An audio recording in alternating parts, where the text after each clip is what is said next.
Hello students, आप सभी का फिर से स्वागत है आपके अपने YouTube channel learning with DT sir में। जैसा कि लेक्चर फर्स्ट में मैंने आपको ठोस अवस्था व इसके वर्गीकरण के बारे में बताया था, आज इस लेक्चर में मैं आपको क्रिस्टलीय ठोसों के वर्गीकरण के बारे में बताऊंगा। टॉपिक को अच्छे से समझने के लिए वीडियो को बिना स्किप किए देखिएगा। आज का हमारा टॉपिक है क्रिस्टलीय ठोसों का वर्गीकरण। जिस प्रकार से ठोसों को उनकी कणों की व्यवस्था के आधार पर दो भागों में वर्गीकृत किया गया था, उसी प्रकार से क्रिस्टलीय ठोसों को अंतराआण्विक बलों की प्रकृति के आधार पर क्रिस्टलीय ठोसों को चार भागों में वर्गीकृत किया गया है। नंबर फर्स्ट है सहसंयुग ठोस। सहसंयुग ठोस कौन से होते हैं?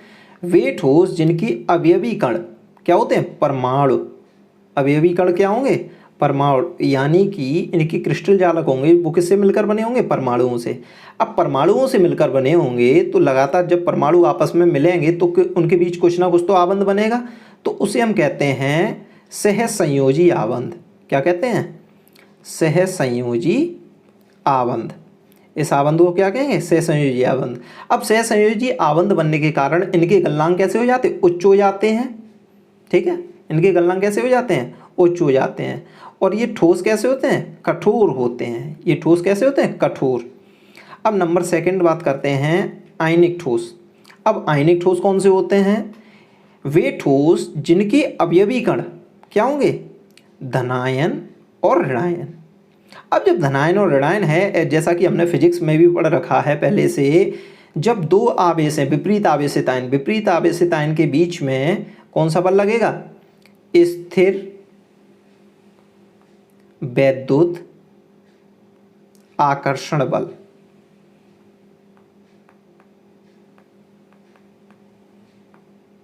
आकर्षण बल यानी इनके बीच में क्या लगता है? स्थिर वैद्युत आकर्षण बल लगता है। तो ऐसे ठोस कौन से कहलाते हैं? आयनिक ठोस।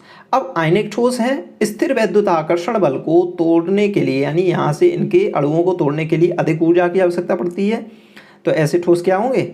आयनिक ठोस। नेक्स्ट है हमारा आणविक ठोस। आणविक ठोस नाम से ही पता लग रहा है, आणविक यानी अणुओं से मिलकर बना हो जो, यानी इनके अवयवी कण होंगे जो, यानी अवयवी कण कौन से होंगे? अणु होंगे। आणविक ठोस के अवयवी कण अणु, यानी वे ठोस जिनके अवयवी कण अणु होते हैं या जिनके क्रिस्टल जालक अणु से मिलकर बने होते हैं, आणविक ठोस कहलाते हैं। इनको आगे तीन भागों में और बांटा गया है। कौन कौन से? नंबर फर्स्ट है अध्रुवीय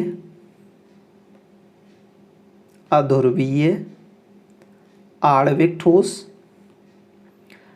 नंबर सेकंड ध्रुवीय आणविक ठोस।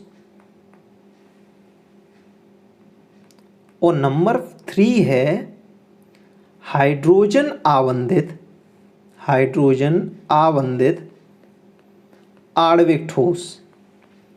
इन तीन भागों में इसको बांटा गया है। कौन कौन से? दोबारा फिर रिपीट करता हूं, अध्रुवीय आणविक ठोस, ध्रुवीय आणविक ठोस, हाइड्रोजन आवंधित आणविक ठोस। अब इसके बाद में बात करते हैं हम धात्विक ठोस। अब धात्विक ठोस क्या होते हैं? वे ठोस जिनके अवयवी कण धात्विक आयन यानी धातु आयन या इलेक्ट्रॉन समूह होते हैं। क्या होते हैं? धातु आयन या इलेक्ट्रॉन समूह होते हैं। ये सभी ठोस कैसे होते हैं? तन्य होते हैं, आघातवर्धनीय होते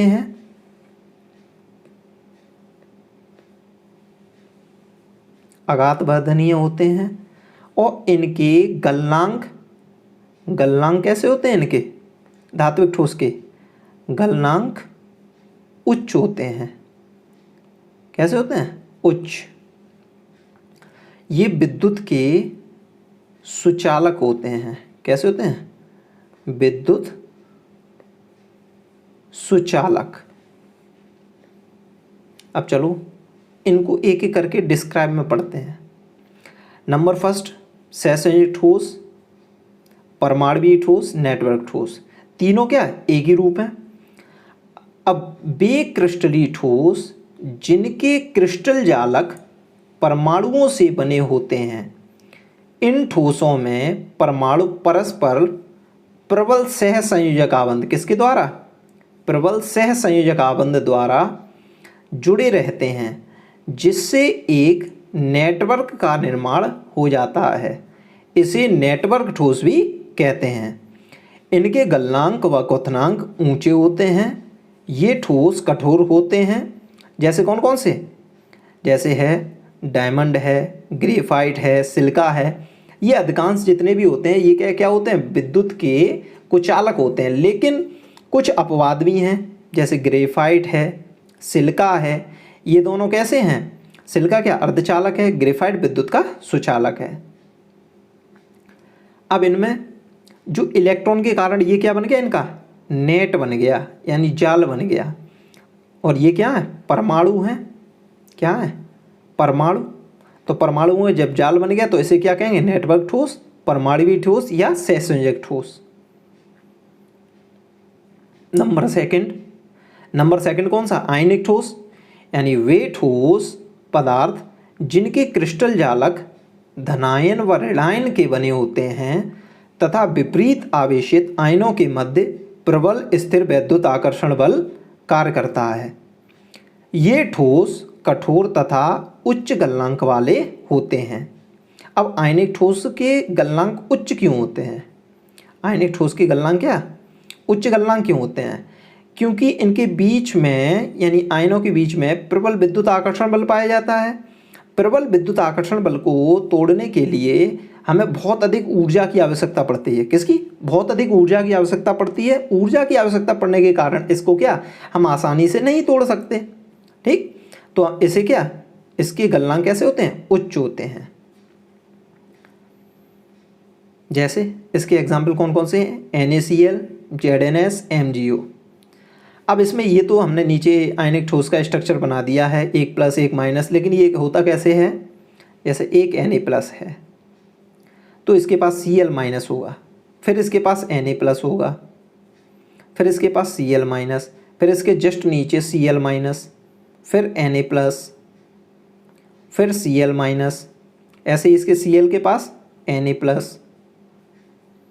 फिर Cl-, फिर इधर Na+, इधर Cl-, इधर Na+, इधर Cl-। इस प्रकार से क्या पूरे परमाणु की उदासीनता बनी रहती है। NaCl क्या अणु बन गया पूरा। नेक्स्ट है आणविक ठोस, यानी वे ठोस जिनके क्रिस्टल जालक अणु से मिलकर बने होते हैं, यानी अणुओं से मिलकर बने होते हैं, तो वो क्या कहलाते हैं, आणविक ठोस। आणविक ठोस में अवयवी कण क्या होते हैं, अणु। इनके अवयवी कण क्या होते हैं, अणु। जैसा कि मैंने आपको पहले ही बता चुका हूँ, आणविक ठोसों को आगे 3 भागों में वर्गीकृत किया गया है। कौन कौन से, अध्रुवीय आणविक ठोस, ध्रुवीय आणविक ठोस और नेक्स्ट कौन सा, हाइड्रोजन आबंधित आणविक ठोस। सबसे फर्स्ट है हमारा अध्रुवीय आणविक ठोस। अध्रुवीय आणविक ठोस क्या है, वे क्रिस्टलीय ठोस जिनके अवयवी कण जब अध्रुवीय है तो क्या होंगे, अध्रुवीय अणु होते हैं। यानी वे क्रिस्टलीय ठोस जिनके अवयवी कण अध्रुवीय अणु होते हैं तथा इनके अणुओं के मध्य कौन सा, लंदन या लंदन बल कार्य करता है। ऐसे ठोस क्या कहलाते हैं, अध्रुवीय आणविक ठोस। ये ठोस नर्म होते हैं, इनके गलनांक कैसे, बहुत कम होते हैं। जैसे कौन कौन से, जैसे H2 है, I2 है, CO2 है आदि। नेक्स्ट ध्रुवीय आणविक ठोस। अब ध्रुवीय आणविक ठोस कौन से होते हैं, यानी वे क्रिस्टलीय ठोस जिनके क्रिस्टल जालक किसके, ध्रुवीय अणु के मिलकर बने होते हैं, यानी जिनके अवयवी कण क्या होंगे, ध्रुवीय अणु होंगे तथा जिनके अणुओं के मध्य कौन सा, द्विध्रुव आकर्षण बल कार्य करता है। कौन सा आकर्षण बल, द्विध्रुव आकर्षण बल कार्य करता है। ये ठोस भी कैसे, नर्म होते हैं, इनके गलनांक कैसे, बहुत कम होते हैं। ठीक है, ऐसे ठोसों को क्या कहेंगे, ध्रुवीय आणविक ठोस। इसके एग्जाम्पल कौन कौन से होंगे, जैसे HCl है, SO2 है, यानी hydrochloric acid and sulphur dioxide. ये क्या होंगे? ध्रुवीय आणविक ठोस के उदाहरण।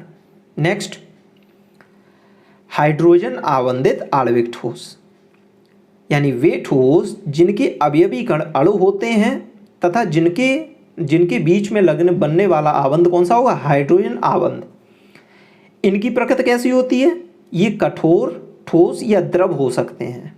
ठीक है, ठोस भी हो सकते हैं और द्रव भी हो सकते हैं। इनके गलनांक कैसे होते हैं? बहुत ही कम। ठीक है, अब मैं बताता हूँ क्यों होते हैं गलनांक कम। सबसे पहली चीज़ हमें क्या, हाइड्रोजन आबंध क्या होता है? क्या? हाइड्रोजन आबंध। हाइड्रोजन आबंध क्या होता है? जब कोई प्रबल ऋण विद्युतीय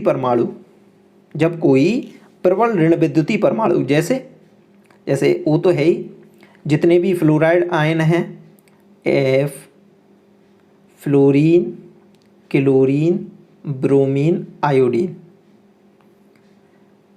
या O से, ऑक्सीजन से, जब कोई अन्य हाइड्रोजन परमाणु जुड़ता है तो इनके बीच में बनने वाला आबंध क्या कहलाता है? हाइड्रोजन आबंध कहलाता है।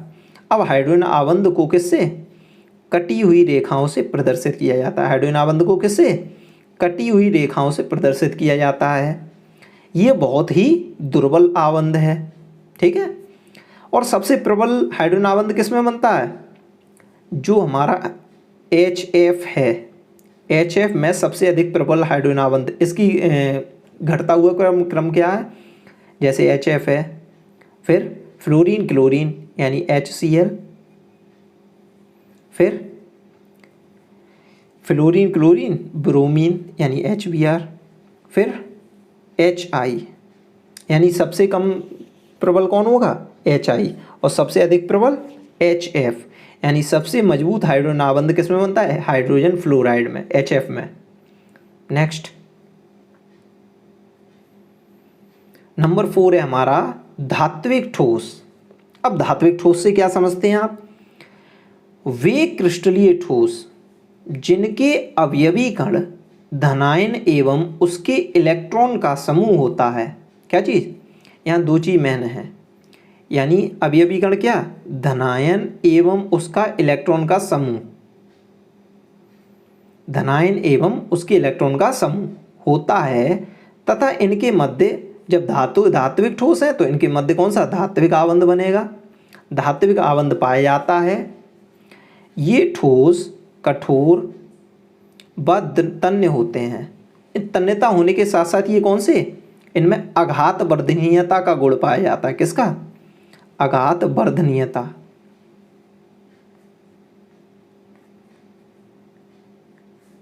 आघात वर्धनीयता। अच्छा, तन्यता गुण क्या होता है?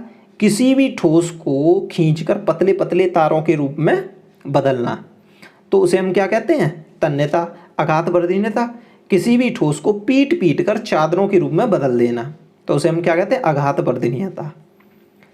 इनके गलनांक क्वथनांक कैसे उच्च होते हैं, और जितनी भी धातुएं हैं सभी धात्विक ठोसों के अंतर्गत आती हैं। जैसे फेरस यानी iron Fe, copper Cu, Zn zinc, Mg magnesium, ये सभी किसके अंतर्गत? धात्विक ठोसों के अंतर्गत आती हैं। अब इसके बाद में एक बार पूरा फ्लो चार्ट के द्वारा रिवाइज करते हैं। क्रिस्टलीय ठोस है हमारा। क्रिस्टलीय ठोस को कितने भागों में बांटा गया है? 4 भागों में। कौन कौन से? सहसंयोजक ठोस, आयनिक ठोस, आणविक ठोस, धात्विक ठोस। अब सहसंयोजक ठोस कौन से होते हैं? वे ठोस जिनके अवयवी कण परमाणु होते हैं तथा जिनके मध्य सहसंयोजी आबंध पाया जाता है। ये ठोस कैसे? इन सहसंयोजक आबंध के कारण आपस में मिलकर एक नेटवर्क का निर्माण करते हैं, अतः इन्हें नेटवर्क ठोस भी कहते हैं। ठीक, और इसमें एग्जाम्पल कौन कौन से आ जाएंगे? जैसे डायमंड है, ग्रेफाइट है, सिलिका है, तो ये इसके अंतर्गत आ जाएंगे। अब आयनिक ठोस की बात करते हैं। आयनिक ठोस कौन से होते हैं? वे क्रिस्टलीय ठोस जिनके क्रिस्टल जालक धनायन व ऋणायन के बने होते हैं तथा जिनके विपरीत आवेशित आयनों के मध्य स्थिर वैद्युत आकर्षण बल कार्य करता है। तो ऐसे ठोस कौन से? आयनिक ठोस कहलाते हैं। इनके गलनांक व क्वथनांक उच्च होते हैं। जैसे कौन कौन से? NaCl है, ठीक है। Na2SO4 है तो ये सारे के सारे किस में आ जाएंगे, आयनिक ठोस में। अब आणविक ठोस की बात करते हैं। आणविक ठोस कितने, यानी वे ठोस जिनके क्रिस्टल जालक अणुओं से मिलकर बने होते हैं आणविक ठोस कहलाते हैं। इनको आगे कितने भागों में वर्गीकृत किया गया है, 3 भागों में। सबसे पहले ध्रुवीय आणविक ठोस। अगर ध्रुवीय आणविक ठोस है तो उनके अवयवी कण क्या होंगे, ध्रुवीय अणु होंगे। कौन से होंगे, ध्रुवीय अणु होंगे। जब ध्रुवीय अणु होंगे और ध्रुवीय अणु के बीच में कौन कौन से बल कार्य करते हैं, द्विध्रुव आकर्षण बल। कौन से, द्विध्रुव आकर्षण बल। अब ये हम याद कैसे रखेंगे, ध्रुवीय अणु में द्विध्रुव आकर्षण बल कार्य करेगा। तो इसके लिए हमको एक चीज हमें याद रखना है, जैसा फिजिक्स में फर्स्ट चैप्टर में हमने पढ़ा है वैद्युत द्विध्रुव में हमें ये पता होना चाहिए कैसे होंगे वैद्युत द्विध्रुव। जब ध्रुवीय अणु आपस में मिलते हैं तो उनके बीच में जो द्विध्रुव बनेगा तो उसे वैद्युत द्विध्रुव। अब वैद्युत द्विध्रुव में क्या होता है, एक तरफ प्लस होता है एक तरफ माइनस होता है, यानी समान आवेश होते हैं। उसी प्रकार से ध्रुवीय अणु में क्या समान आवेश होंगे तो उनके बीच में कौन सा, द्विध्रुव। अगर ध्रुवीय है तो उनके बीच में आबंध बनेगा कौन सा, द्विध्रुव आकर्षण बल लगेगा। तो ध्रुवीय आणविक ठोस कौन से हो जाएंगे हमारे, जैसे HCl है, H2O है आदि। ठीक है। अब इसकी बात करते हैं अध्रुवीय आणविक ठोस। अध्रुवीय आणविक ठोस तो इसमें क्या होंगे, अध्रुवीय आणविक ठोस में इनके अवयवी कण क्या होंगे, अध्रुवीय अणु। इनके क्या हो जाएंगे, अध्रुवीय अणु। अब जब अध्रुवीय अणु हो जाएंगे तो इनके बीच में कार्य करने वाला बल कौन सा होगा, लंदन बल। कौन सा, लंदन बल। इनके अवयवी कणों के बीच में कार्य करने वाला बल कौन सा होगा, लंदन बल। अब जब लंदन बल कार्य करेगा, ठीक है, तो ये कैसे होंगे, नर्म होंगे ठोस। कैसे, नर्म होंगे। इनके गलनांक कैसे होंगे, निम्न होंगे। कैसे होंगे, कम होंगे। नेक्स्ट, हाइड्रोजन आबंधित आणविक ठोस। हाइड्रोजन आबंधित आणविक ठोस में कौन से एग्जाम्पल, इनके अवयवी कण क्या होते हैं, अणु होते हैं तथा इनके बीच में बनने वाला आबंध कौन सा होता है, हाइड्रोजन आबंध। अच्छा, हाइड्रोजन आबंध को किससे प्रेजेंट करते हैं, कटी हुई रेखाओं से। जैसे एल्कोहल ROH, सूत्र के यौगिक क्या एल्कोहल कहलाते हैं। तो एल्कोहल में भी क्या होता है, हाइड्रोजन आबंध बना होता है। इसी वजह से ये क्या जल में विलेय होता है। अगर कोई पूछता है एल्कोहल जल में विलेय है क्यों, तो एल्कोहल में क्या सीधा हाइड्रोजन बॉन्डिंग होती है इसलिए विलेय है। यानी एल्कोहल में हाइड्रोजन बॉन्डिंग उपस्थित होने के कारण ये जल में विलेय है। और इसकी संरचना कैसे बनती है, ROH।